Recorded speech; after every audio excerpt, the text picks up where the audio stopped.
Friends చూడండి, ఈ rice water ఇలా రెడ్గా ఎందుకుందంటే నేను బీట్రూట్ ముక్కలు వేసాను ఫ్రెండ్స్, అందుకని రెడ్గా అయింది. చూడండి ఎంత మంచి కాపు కాస్తుందో. ఎన్ని గనం మొన్ననే హార్వెస్ట్ చేశాను, మళ్ళీ ఎన్ని గనం వచ్చేసినాయి చూడండి రైస్ వాటర్. ఏమైంది ఐషు వచ్చినావు?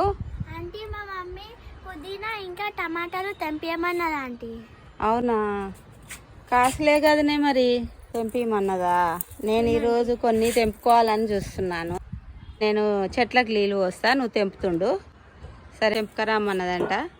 ఇక నేనైతే నా పని మీద నేనున్నా. నాకు మొక్కలకి వాటర్ ఇవ్వాలి. ఇందేమో టమాటాలు బాగానే వండినాయి, అమ్మ దగ్గర తెంపకరాపో అన్నదేమో.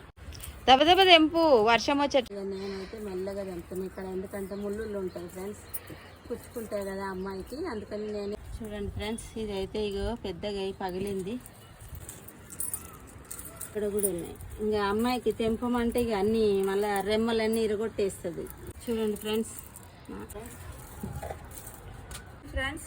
ఇంత బిగ్గా హార్వెస్ట్ అయింది ఈరోజు. మొత్తం 2-3 కిలోలు వచ్చినాయి ఫ్రెండ్స్, 1 వీక్లోనే ఎంత బాగా వచ్చింది ఫ్రెండ్స్. చూడండి ఇంకా మస్తు కచ్చికాయలు అయితే ఉన్నాయి, అయితే వచ్చినాయి ఫ్రెండ్స్. చూడండి ఒక 9 రోజులు అయిందేమో, మళ్ళీ ఎంత బుష్గా వచ్చింది చూడండి ఫ్రెండ్స్. వాళ్ళ మమ్మీ తీసుకురామన్నదంట, కానీ ఇస్తున్నాను ఫ్రెండ్స్. బాగా పచ్చడి చేసుకుంటారు వీళ్ళు, గార్డెన్లో ఏమన్నా పని ఉంటే చేస్తుంది కదా, అందుకని ఇస్తాను. ఇట్లా దగ్గర నుంచి కట్ చేసినాం అనుకోండి మళ్ళీ మొలుస్తుంది ఫ్రెండ్స్. చూడండి ఫ్రెండ్స్, టమాటాలు పుదీనా తీసుకో ఐషు. ఓకే ఇక వెళ్ళు. ఓకే ఫ్రెండ్స్, ఈ వీడియో నచ్చినట్లయితే లైక్ ఇవ్వండి, షేర్ చేయండి, సబ్స్క్రైబ్ చేసుకోండి.